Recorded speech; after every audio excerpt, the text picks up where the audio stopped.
अस्सलाम वालेकुम क्यूटीज़, क्या हाल चाल है आपका। आई होप आप सब अच्छे होंगे और फिट होंगे।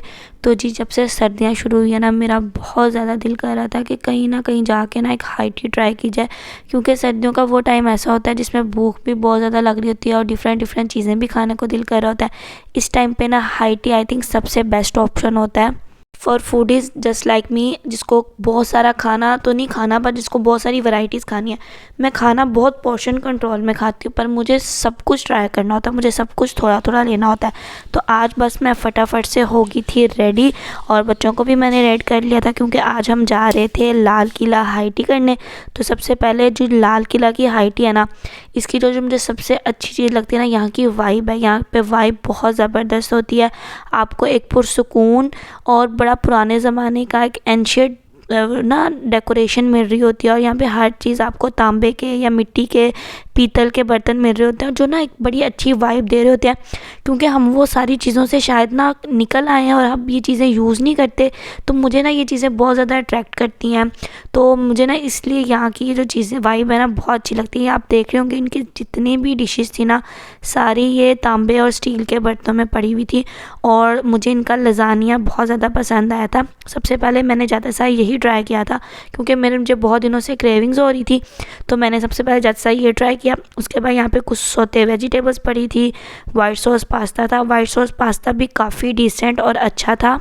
इसमें यही होता है, आपने कोई भी चीज़ लेनी है ना, तो कोशिश करें कि सारी चीज़ें थोड़ी थोड़ी रहें और कोई भी चीज़ वेस्ट ना करें, क्योंकि ऑब्वियसली चाहे आप पैसे दे रहे हैं बट आप खाना वेस्ट ना करें तो बेहतर है। उसके बाद यहाँ पे ना ये श्रिम्प्स टेम्पोरा, प्रॉन्स टेम्पोरा थे कि श्रिम्प्स थे, मुझे याद नहीं आ रहा, ये शायद फ़िश थी, मैं बिल्कुल ही भूल गई हूँ। आई थिंक ये ना फिंगर फिश थी, और ये बहुत ज़्यादा मज़े की थी। मेरे बच्चों को भी ये बहुत पसंद आई थी।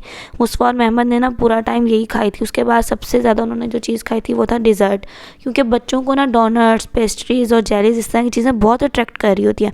देन उसके बाद ये ना मलाई बोटी टाइप कुछ चीज़ थी जो ना एक क्रीमी सॉस थी, और इसके अंदर चिकन था, है ना, मलाई कबाब टाइप चिकन थे, और जो कि बहुत ही ज़्यादा डिलीशियस थे, मुझे बहुत मज़े के लग रहे थे।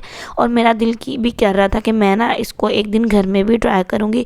उसके अलावा इनका देसी खाना भी बहुत अच्छा था, जिसमें था बिरयानी था, कौरमा था, निहारी थी, हलीम था।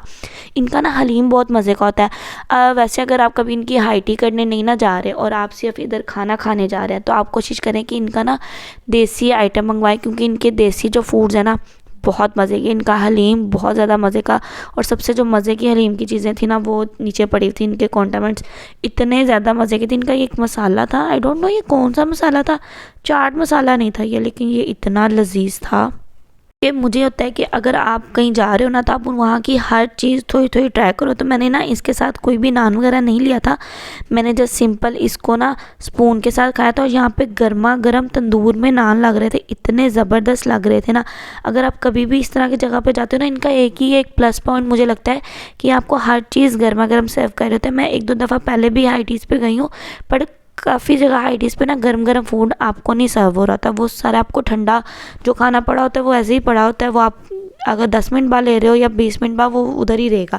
लेकिन इनकी एक अच्छी बात थी कि ये खाना ना बहुत ज़्यादा एक दफ़ा भर नहीं रहे थे, वो थोड़ी क्वांटिटी में डालते थे, जैसे ही वो ख़त्म होता था तो और गर्मा गर्म डाल देते थे। यही इनका एक प्लस पॉइंट था कि हर चीज़ आपको फ्रेश और गर्मा गर्म मिली थी, क्योंकि ठंड का मौसम है, ऑब्वियसली चीज़ें ज़्यादा जल्दी ठंडी हो जाती हैं। आप इन देखेंगे इनकी सारी कढ़ाइयाँ और पैन्स वगैरह ना फुल ऊपर तक नहीं भरे हुए थे, और ये ना बिल्कुल थोड़ा थोड़ा डालते हैं, ताकि जितना लोगों ने ले लिया है जब ख़त्म होता है फिर नया फ्रेश बैच डाल देते हैं।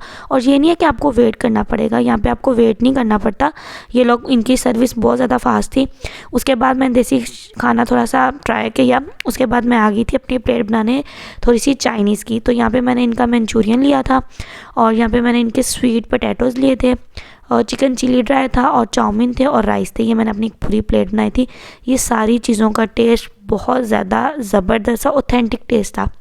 अक्सर हाई टीज़ वाले क्या करते हैं कि जब भी वो आपको इस तरह का चाइनीज़ वगैरह सर्व करते हैं ना हाई टीज़ में, तो उनका टेस्ट इतना कोई ज़बरदस्त नहीं होता। वो लोग ना सिर्फ बस ना एक खाना पूरी कर रहे होते हैं, डिशेस की क्वालिटी और क्वांटिटी गिरा देते हैं, और ज़्यादा करने के चक्करों में ना कुछ भी रख देते हैं। बट इनकी चाइनीज़ का टेस्ट बहुत ज़बरदस्त था। आप किसी ऑथेंटिक जगह से अगर चाइनीज़ खाते हो ना, तो इनका टेस्ट ऑलमोस्ट सेम था। उसके बाद मैंने यहाँ से थोड़े से सीख कबाब ले लिए थे, और इनके टिक्के भी लिए थे। इनके सीख कबाब और टिक्के यार गर्मा गर्म इतने लजीज थे ना, बहुत ही ज़्यादा मज़े के थे। एक इनका बीफ कबाब था और एक इनका चिकन कबाब मैंने लिया था, दोनों ही बहुत मज़े के थे। और इनके इधर शवारमा, बर्गर्स, छोटे वो जो मिनी स्लाइडर्स होते हैं ना, वो भी अवेलेबल थे। और यहाँ पे ना नान भी आपको काफ़ी किस्म के मिल जाते हैं। आपको चीज़ नान मिलेगा, गार्लिक नान मिलेगा, हर्ब्स नान मिलेगा, देन आपको कलवंजी वाला नान मिलेगा, आपको तंदूरी रोटी मिलेगी, आपको सादी रोटी मिलेगी। मतलब यहाँ पे नान और रोटी की भी ना काफ़ी सारी किस्में थी और ये गर्मा गर्म बना रहे थे। यही एक चीज़ मुझे सबसे अच्छी लग रही थी कि सीख कबाब वगैरह भी ये लोग ना रख नहीं रहे थे, गर्मा गर्म आपको सर्व कर रहे थे। देन यहाँ पे ना मैं इनके थोड़े से मीठे, जो गर्म मीठे होते हैं ना, इस सेक्शन में आई थी, जो कि मुझे इतने पसंद नहीं है, इसलिए मैंने आपको बस दिखा दिए।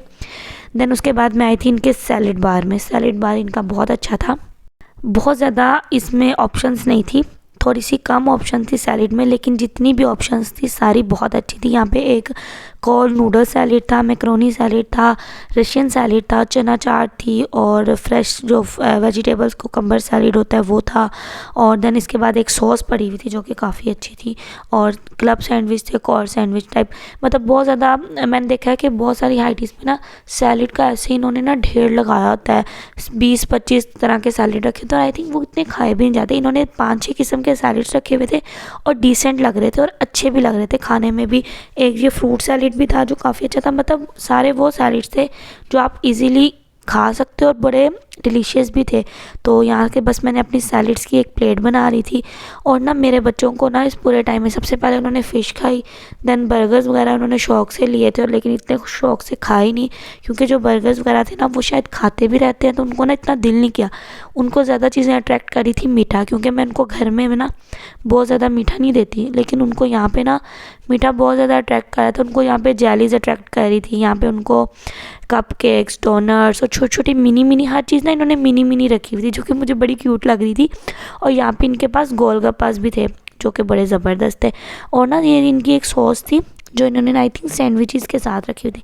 ये जो सैंडविच के अंदर फीलिंग थी ना, ये वही फीलिंग इन्होंने बाहर रखी हुई थी। अगर आपको सैंडविच थोड़े से ब्लैंक लगे ना तो आप उसके साथ ये लगा के भी खा सकते हो, क्योंकि अक्सर जो कॉर्न सैंडविच होते हैं ना वो थोड़े से ठंडे ठंडे से अजीब से लग रहे होते हैं। बट इनका सारा खाना बहुत ज़्यादा मज़े का था। और मिंट मार्केट आप लोगों ने एक दफ़ा इसकी चार्जेस पे करने होते हैं, आई थिंक 100 रुपीज़ होते हैं, और आप इसको अनलिमिटेड रीफिल्स करा सकते हैं। और इसकी प्राइस भी 2000 थी। आई होप आपको वीडियो अच्छी लगी होगी।